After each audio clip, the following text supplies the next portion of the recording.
Hi everyone, this is Aaron for Zollotech. I'm going to try and answer some questions you have today about the LG Revolution. We did a quick unboxing, there's been quite a few questions, and I thought instead of just answering you in the comments, I would go ahead and answer you in a video.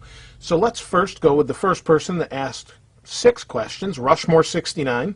They said, does the Rev have an IPS display and how does it look compared to other recent devices? Well, as far as specifically if it has an IPS display, I would guess so. I really don't have that spec, but it does look good at an angle, as you can see there. It looks pretty decent. The display looks nice and crisp. I don't see that as a problem. It's vibrant, and it seems to look pretty good. Here's my iPhone next to it with the Retina display. I mean, from a distance, they look pretty good. Let's look up close. Wait for that to refocus. There we go. It's not bad, so hopefully that answers that question for you. The next thing, not counting the micro SD card, how much internal device storage and media storage is there? Well, let's go ahead and find out for sure. We'll go ahead and SD card and phone storage. Total space, technically 16 gigs. Total space 12 gigs, available space 12 gigs. Internal phone storage is 1.32 gigs, so about 1 gig, 1.5 gigs. Internal memory, 12 gigs, supposed to be 16, and then the SD card is roughly 16. So here's the actual, so you know that should help. 1.32 for internal, 12 gigabytes total space after the OS and things, I guess, and then you have a 16 gigabyte micro SD card. So there's everything as far as that goes. The UI does seem pretty fast. That's another one of his questions. It's pretty quick. It feels average. I mean, about the same as anything else. It does lag at times, but overall it's pretty good. The call quality. Now, unfortunately, I don't have 4G in my area yet. Pretty soon, I guess. I have to drive to the next city over, Rochester, to get it. Had a few problems with the Thunderbolt when testing it out, but overall, I'm not really sure, but I can tell you 3G-wise, this thing picks up great reception, signal strength. So you can see I have 4 out of 5 bars. I'm actually in the lower half of a split-level house, so it's kind of like a basement or half a basement with some windows above it. And the signal strength here is better than most with this phone, and using this for the past couple days, I can tell you for sure it's better. That means the call quality is good. I've tested it, and calls sound decent, as clear as you would expect. No breakups or anything so far. Now, granted, I am in a decent signal area, and this has a great antenna in it.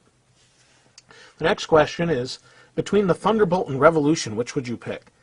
I would have to say I'd probably pick the Thunderbolt because there's something about it that just feels really solid. I like HTC phones, and I like the UI design, the HTC Sense, with the default Google on there instead of Bing. So I don't know specifically if it makes a huge difference, but for whatever reason, the Thunderbolt feels a little better in the hand to me.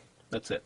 There was a comment by Mountain885 a few days ago that said, no flash. Now, I don't know if they were talking about flash in the browser, which it has, or a flash on the back. It does have a flash. There it is. And it does work. We've used it already. And that's that. So it does have flash. The other person asked, how much RAM does it have? Thought on processor speed. That was from Bike Yogi, and I think we went over that. See, it was unresponsive there for a second. I'm not sure why, but it's not perfect. But I'm not sure why why it's a little bit slow, that sort of things at times. But overall, it feels fast, and then you get these moments of that. So that's about it. The next question by Amy Gips 1030 is, how does the thickness compare to the Thunderbolt? Well, here's the Thunderbolt, and if I lay them both flat, they're about dead even as far as thickness on a table. When you look at them on the side, because of the contour of the Thunderbolt, it may look a little thicker or thinner.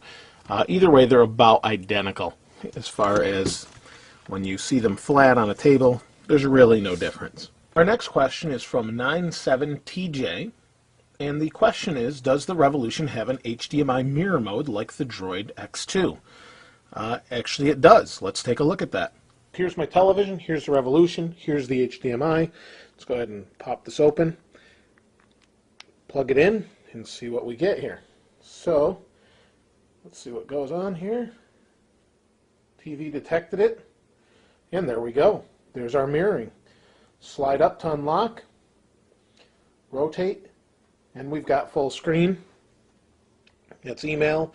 Let's go into the browser. Here's Zollotech, full screen.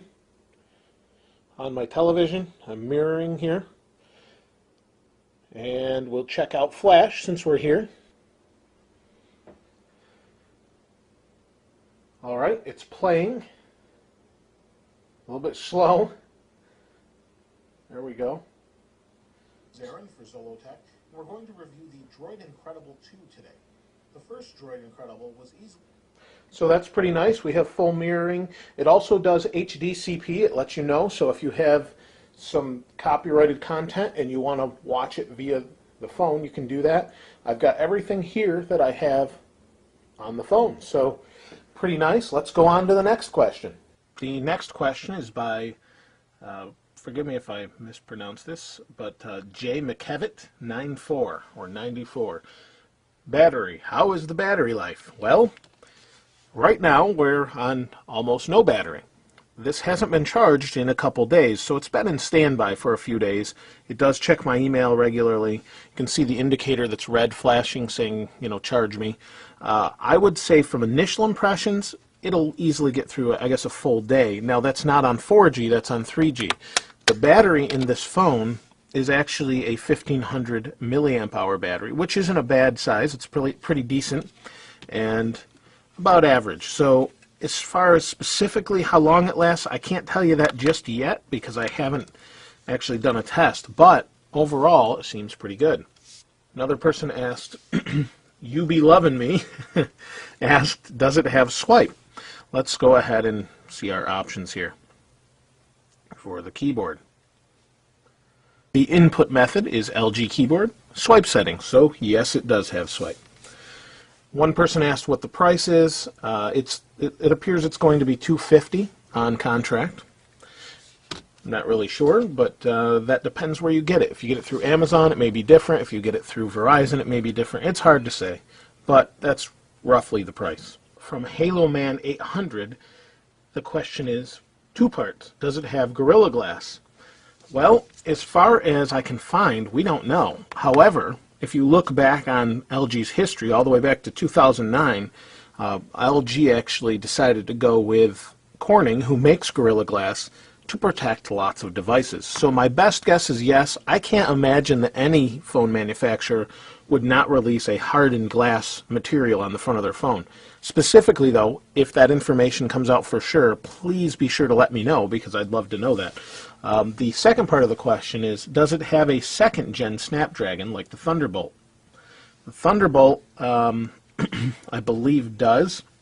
The problem is it's hard to get the actual internal specs of what it is. The actual processor is an MSM 8655, and that's according to Phone Arena, assuming they have the correct specs on their site. So they actually have a rundown of all the specs that they know so far. TouchWiz ripoff. It's more of a statement from GNC 730. Yeah, sort of. It looks very similar, but it also has some similarities to HTC Sense. The final question that we're going to answer is from J. McKevitt94, who asked about battery life. He asked also, what is the quadrant score? Well, here's quadrant. Let's run a full benchmark and let it do its thing. Give it a moment. Run its test and wait for it to complete. So hopefully this will help all of you out that are about to make the decision whether or not you want to buy the phone, which comes out on the 26th. So that should be pretty nice for anybody that wants to buy that. I believe that's tomorrow. Should be all set. So you can see it's running a 3D test. Hopefully the battery doesn't die. It's pretty low. Screen's pretty dark right now too, but hard to see under these lights. Let it do its thing. But for those of you that really want performance, this is obviously a good test to run. How well it handles 3D graphics, that sort of thing. We'll let it go on. Now I do have the Droid X2 we'll be checking out also. Okay, yeah, that's fine. We'll send benchmark results. And there we go. This device has a quadrant score of 1,942 as opposed to the Droid X, the Nexus 1 2.2, Moto Droid X 2.2. So that should help you out quite a bit. Hopefully that gives you a good idea of what the actual quadrant score is. That was just started after I'd installed a bunch of things, so nothing crazy going on here, just running it in front of you. So thanks for asking all those questions. I had so many I really didn't want to just answer them in text. I wanted to show you an actual video of what's going on here. So thanks for asking, and please feel free to ask any other questions I may not have answered, and if we need to, we'll do another video. This is Aaron. Thanks for watching. We'll see you next time.